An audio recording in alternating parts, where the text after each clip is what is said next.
구독, 좋아요 꾹꾹. 여러분 반갑습니다. 말씀창고의 서현 목사입니다. 오늘도 시청해주셔서 감사합니다.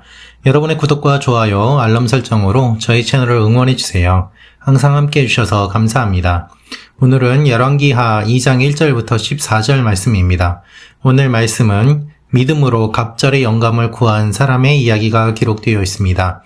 엘리야의 뒤를 이어서 엘리사가 하나님의 일을 감당하게 됩니다. 오늘 이 말씀을 통하여서 우리에게 주시는 하나님의 마음을 함께 묵상해 보기 원합니다. 1절부터 말씀입니다. 여호와께서 엘리야를 회오리 바람으로 하늘로 들어 올리려 하실 때 엘리야가 엘리사와 함께 길갈에서 나왔습니다. 엘리야가 엘리사에게 말했습니다.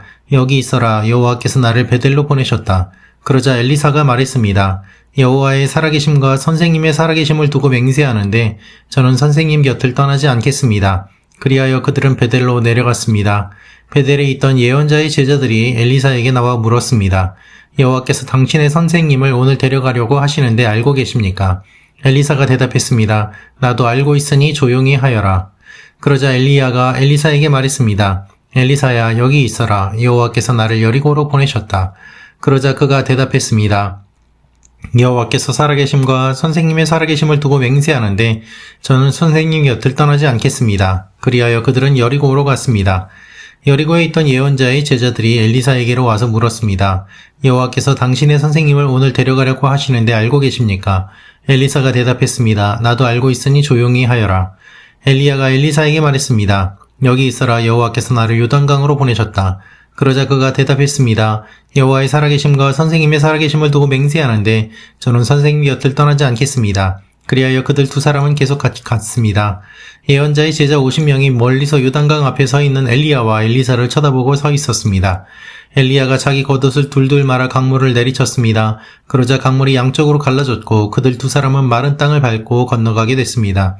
강을 다 건너간 뒤 엘리야가 엘리사에게 말했습니다. 내가 내 곁을 떠나가기 전에 내가 너를 위해 무엇을 해주기 원하는지 말해보아라. 엘리사가 대답했습니다. 선생님에게 있는 영이 2배나 제게 있게 해주십시오. 엘리야가 말했습니다. 내가 어려운 부탁을 하는구나. 그러나 내가 너를 떠나 들려 올라가는 것을 내가 보면 그렇게 될 것이다. 그러나 보지 못하면 그렇게 되지 않을 것이다. 그들이 계속 이야기하면서 걸어가고 있는데 갑자기 불전처와 불말들이 나타나더니 그들 둘을 갈라놓았습니다. 그러고는 엘리야가 회오리 바람에 들려 하늘로 올라갔습니다. 엘리사는 이 광경을 보고 소리쳤습니다.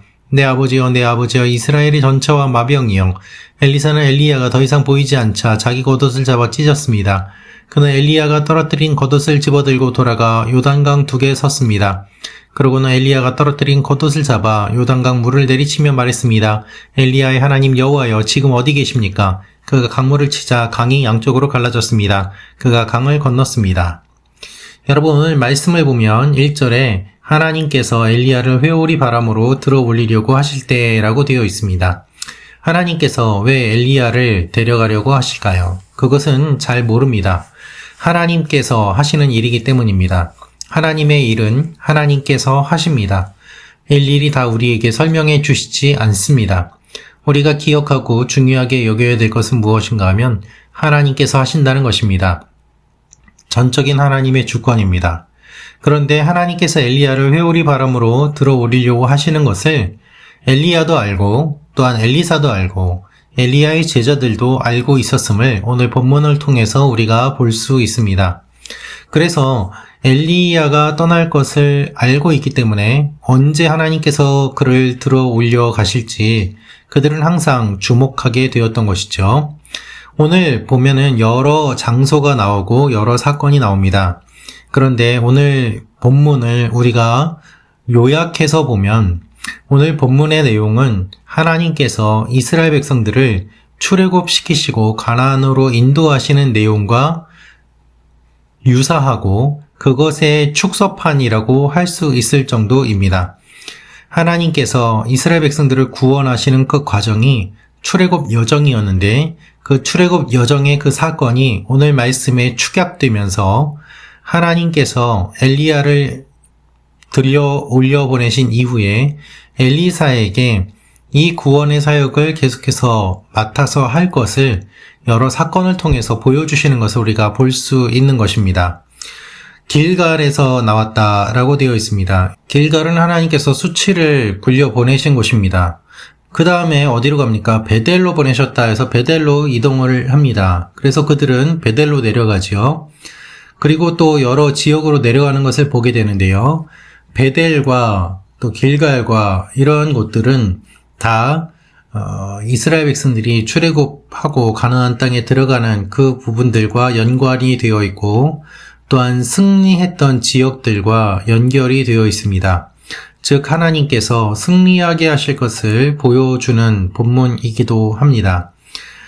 특별히 요단강이 갈라지는 이 사건과 같이 하나님께서 엘리야와 엘리사가 물을 가르는 그러한 사건들도 오늘 말씀을 통해서 보여주시는 것이죠.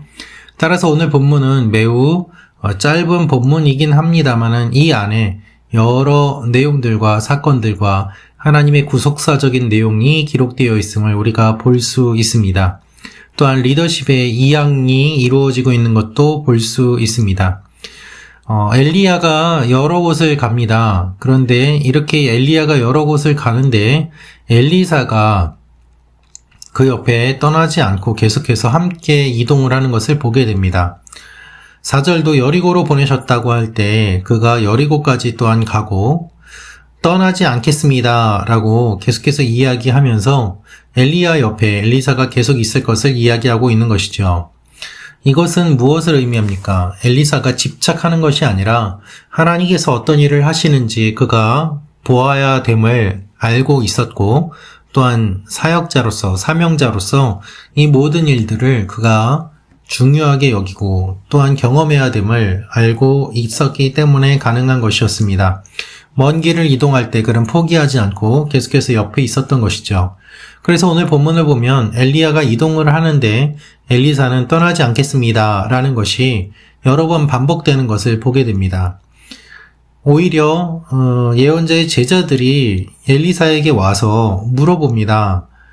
하나님께서 오늘 데려가려고 하시는데 알고 계십니까? 엘리사는 그것을 알고 있으니 조용히 하라고 이야기를 하고 있는 것이죠.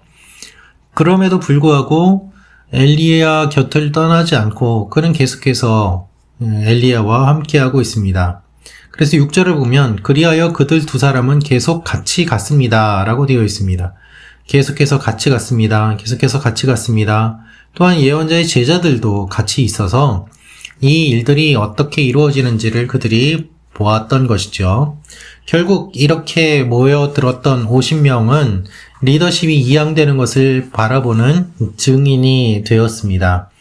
하나님께서는 엘리야에게 주셨던 리더십을 엘리사에게 넘겨주십니다. 그런데 개인적으로 끝내는 것이 아니라 객관적으로 증인들을 세우심으로 말미암아 하나님께서 세우시는 리더십이 권위를 가질 수 있게 하시는 것이죠. 여러분, 이것이 영적인 원리입니다. 공적으로 인정받는 리더십이 세워져야 되는 것이죠.